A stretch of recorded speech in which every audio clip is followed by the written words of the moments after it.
पक्षाच्या महामहिम लोकांची पत्रकार परिषद झाली। त्या पत्रकार परिषदेमध्ये त्यांनी आमचे लोकप्रिय आमदार जतचे विकासपुत्र आमदार माननीय गोपीचंद पडळकर साहेबांच्या विकास कामांच्या बाबतीत किंवा जत शहराच्या बाबतीत जे कामं चालू आहेत त्याच्या बाबतीत त्यांनी काही टीका केल्या। त्या टीकेला उत्तर देण्यासाठी आज आम्ही इथे सर्वजण आलो आहोत। प्रथमतः त्यांनी एक लक्षात घ्यावं की बाबा काय म्हणलं की त्यांनी बाबा जतमध्ये जी बॅनरबाजी व्हायला लागली ती बोगस बॅनरगिरी। ही जत नगरपालिकेची जी इमारत होणार आहे याला प्रशासनाने मान्यता सुद्धा दिलेली आहे आणि याचं टेंडर सुद्धा लवकरच होणार आहे आणि त्यांना शासनाचा GR कळतो किंवा काय नाही किंवा त्यांनी वाचते किंवा नाही वाचत हे काही मला माहीत नाही, पण त्यांना वाचून दाखवावं म्हणलं तर हे 6 पानाचा कागद आहे। तेवढं मी काय त्यांना पूर्ण वाचून दाखवणार नाही, पण त्यांना जर पाहिजे असेल तर माहिती हे कागद त्यांच्याकडे पोच करतो त्यांनी पूर्ण वाचून बघावं। त्याच्यानंतर पंचायत समितीच्या इमारतीचाही शासन निर्णय झालेला आहे। नगरविकास खात्याकडून ग्रामविकास खात्याकडून याचा पंचायत समितीच्या इमारतीचा निर्णय झालेला आहे। हा GR सुद्धा इथं आहे। त्यांना वाचू शकत नसतील तर त्यांनी हे देतोच आम्ही त्यांनी वाचून बघावं आणि त्यानंतर ते काहीतरी एखादा माणूस बरळला त्यातला की बाबा काय म्हणे की बाबा नगरपालिकेच्या किंवा निवडणुकीच्या तोंडावर गाजर दाखवतो। गाजर म्हणजे काय हे मी त्यांना सांगणार आहे ना। गाजर म्हणजे काय माहिती आहे का, 3 वर्षात 2019ला हे ज्यावेळी विधानसभेला उभारले होते त्यावेळी त्यांनी काय सांगितलं होतं की बाबा 3 वर्षामध्ये जर तुमची बबलेश्वर योजना मार्गी नाही लावलं तर 3 वर्षात मी माझ्या आमदारकीचा राजीनामा देईन। हे म्हणजे गाजर दाखवणं आहे, हे बोलणं म्हणजे गाजर दाखवणं आहे। त्याच्यानंतर 15 वर्षापूर्वी लवंगा येथे साखर कारखाना स्थापन करतो म्हणून शेतकरी लोकांच्या जमिनी कवडी मोल दराने विकत घेतल्या आणि त्या घशात घालून घेतल्या स्वतःच्या, असं हे बोलणं म्हणजे हे गाजर दाखवणं आहे। आणि त्याच्यानंतर जत शहरामध्ये आपली MIDC आहे इकडेच डाव्या बाजूलाच आहे। इथं त्या डाव्या बाजूला जी MIDC आहे त्या MIDCचं रूपांतर पंचतारांकित MIDC मध्ये करतो म्हणले होते, या निवडणुकीच्या तोंडावरच बोलले होते। असं बोलणं म्हणजे हे गाजर दाखवणं आहे।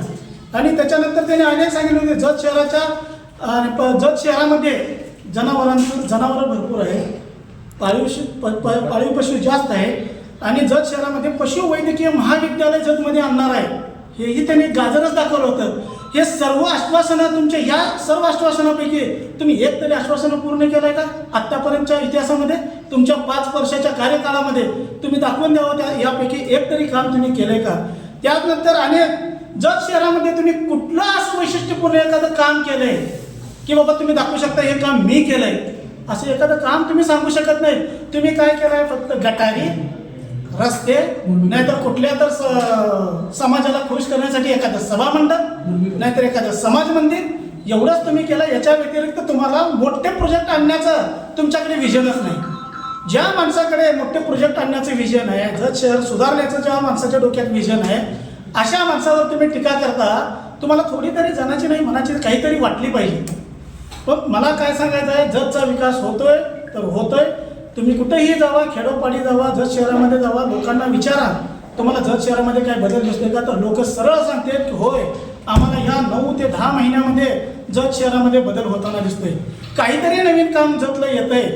दरवेळी बघतोय आम्ही की बाबा महिन्यातून 2 महिन्यातून नवीन प्रोजेक्ट जतमध्ये येत आहेत आणि ते आपल्या जत तालुक्याचे आमदार आपले जत तालुक्याचे आमदार विकासपुत्र आमदार माननीय गोपीचंद पडळकर साहेब यांच्या माध्यमातून ते येत आहेत आणि जतमध्ये काहीतरी नवीन बदल होत आहेत। याच्यामुळे आम्ही आमदार गोपीचंद पडळकर साहेब यांचे आभार तर मानतोच, त्यामुळं जतच्या नगरवासियांनाही माझी एक विनंती आहे, आता नगरपालिकेच्या तोंडावर तुम्हाला हे लोक भूलथापा देणार आहेत, तुम्हाला आमिष देणार आहेत, पण फक्त तुम्ही यांच्या कोणत्याही आमिषाला बळी न पडता जे विकास कामं करणारा माणूस आहे त्या विकास कामं करणाऱ्या माणसाच्या पाठीशी ठामपणे उभं राहावं आणि नगरपालिकेची सत्ता असू दे किंवा काही असू दे एक हाती कोणत्याही पक्षाच्या ताब्यात द्या। तुम्ही कुणालाही देऊ वाटतं नगरपालिकेची सत्ता, मला तर असं म्हणायचं की तुम्ही भारतीय जनता पार्टीच्या ताब्यात द्या, कारण राज्यामध्ये सत्ता भाजपची आहे, केंद्रामध्ये सत्ता भाजपची आहे। जर नगरपालिकेमध्ये सत्ता तुम्ही भाजपची निवडून दिली तर विकास कामाला गती मिळेल, जत शहर सुधारेल। आणि मला एवढंच सांगायचं आहे जनतेला की विनंती करायची आहे, मी भारतीय जनता पार्टीच्या वतीने विनंती करतो की जत शहराच्या सुजाण नागरिकांनी एका चांगल्या व्यक्तीच्या पाठीशी राहावं, विकास पुरुषाच्या पाठीशी राहावं, एवढीच विनंती करतो आणि थांबतो।